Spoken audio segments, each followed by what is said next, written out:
Bonjour à toutes et à tous, bienvenue sur BTS Audiovisuel Sport, votre rendez-vous incontournable pour le sport.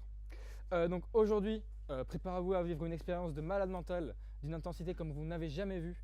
Donc, auparavant d'ailleurs, bien sûr. Donc pour vivre ce moment aujourd'hui, j'accueille les meilleurs des meilleurs. Donc on accueille bien sûr nos deux commentateurs, Kylian Lar et Gaëska Sorin. Bonjour à vous messieurs. Et bonjour Ricardo, merci beaucoup pour votre invitation pour cet grand événement, j'ai envie de dire. Très grand événement, très grand événement, d'anthologie même. La grande finale du Uno Champions League, tout le monde attend que ça entre deux joueurs formidables. Franchement, on est impatient de commenter cet événement. Très impatient. Et bien moi je suis très content de vous avoir tous les deux avec nous aujourd'hui. Donc déjà, petit rappel, moi je suis un petit novice, j'ai jamais joué au Uno personnellement, parce que ce jeu, j'aime pas. Est-ce que vous pouvez me rappeler les règles s'il vous plaît? Bien sûr, c'est très simple. Donc dans le Uno, il y a 4 couleurs, le jaune, le rouge, le bleu et le vert. Donc sur ces cartes, il y a des numéros et des trucs malus, attention, il y a des malus aussi. Il y a des cartes malus. Donc tout simplement, on va avoir une carte au milieu d'une couleur avec un numéro. Le principe c'est soit de mettre la même couleur ou le même numéro d'une autre couleur, et le principe c'est d'avoir plus aucune carte et de gagner. Exactement. Et pour les malus, il y a des cartes qui permettent de faire piocher l'adversaire, notamment le +2 ici. D'autres qui permettent de changer le sens du jeu, de bloquer le tour d'un adversaire, ou même de changer de couleur tout simplement. Voilà, donc plein de petites règles pour embêter un petit peu l'adversaire et pimenter le jeu. Tout à fait. Que ce soit vraiment super quoi. Eh bien d'accord, merci beaucoup. J'ai rien compris, mais on passe au jeu maintenant. Alors on est prêt.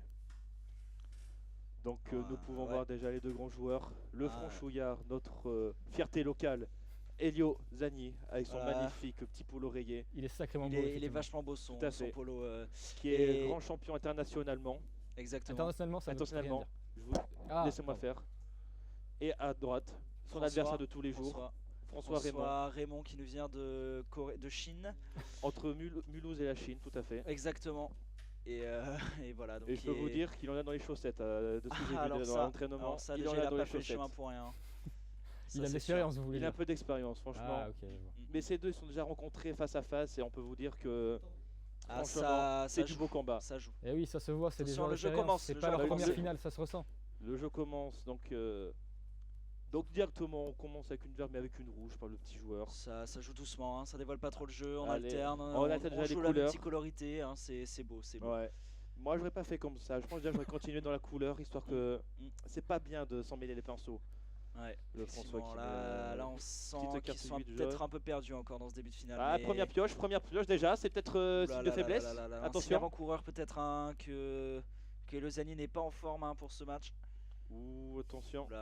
Le japonais a l'air très moqueur. Ouh là là là là, déjà. Couleur. Je crois qu'il est. Le coréen sort le grand jeu. Je rappelle, c'est un chinois.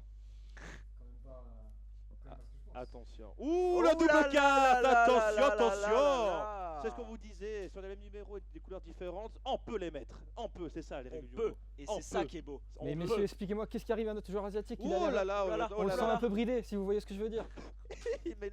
Attention, on doit avoir toutes les cartes, monsieur François. On doit avoir toutes vos cartes. Changement de sens. Oh là là. Attention, jaune. Ouh. Changement de couleur, qu'est-ce qu'il va choisir? Du bleu, attention. Comme son polo finalement. Le polo bleu. Le foreshadowing. Le bleu, la France représente, on aime ça. Okay. Allez, attention, Ellie, on n'est plus qu'à 3 cartes de la fin. Ouh, c'est Uno. C'est le Uno déjà. Il se passe quoi, messieurs? Je comprends pas. On est déjà sur du Uno. Il n'a plus qu'une carte. Et s'il arrive à la jouer, il a gagné la finale, c'est fini. Et Elio serait déjà sacré champion. Déjà. Pour combien de fois il est champion déjà? 3 fois déjà, 3e fois consécutive. Attention, du 7 vert, attention. Le chinois qui se rapproche. Attention, on le connaît, Elio, quand il est comme ça. Ça veut tout et rien dire. Attention, ça nous rappelle la finale de 2018 où Elio avec Alessio. C'est gagné, quel coup de maître. On n'a pas vu ça, on l'a pas vu venir celui-là. Sur sa couleur fétiche en plus, mais c'est incroyable. François qui s'est fait avoir comme un bleu, François. Et comme un vert finalement. Comme un bleu et vert d'ailleurs. Mais tout à fait. Comme un jaune. Le retour à la maison va être compliqué, on sent les larmes. Attention, petit ralenti, on va voir qu'on a déposé cette carte. Le bluff. C'est ça le jeu de Elio, son petit bluff. Regardez. Ça veut tout dire. Oh là là, ça c'est pas mal. Et on peut Et l'applaudir. ouais, et ouais. Notre grand champion. Bravo à lui. Merci hein. beaucoup, Elio. Félicitations à la France, encore une À fois, la qui France. assoit son autorité sur le reste du monde et qui montre qu'on est vachement les plus forts quand même. Voilà. Wow. On tient à dire que Mais, le japonais rentrera chez lui en payant ses propres billets. mais qu'est-ce qu'on vient de voir, messieurs? Qu'est-ce qu'on vient de voir? Je suis choqué. C'est. Là, C'était magnifique. Je pense corrigez-moi si je me trompe, mais on vient de voir un moment historique là. Historique, Franchement, historique, wow. c'est un euphémisme que d'ailleurs. hein. historiquement historique. Ouais. Je n'ai pas les mots. Donc, c'est Nous comme ça aussi. qu'on va finir l'émission. Donc, c'est tout pour aujourd'hui. Merci beaucoup encore une fois à nos deux présentateurs qui sont Gotesque, on le rappelle, Kylian Lar et Gasca Sorin. Aujourd'hui, c'était du jamais vu, mais demain, ce sera encore mieux.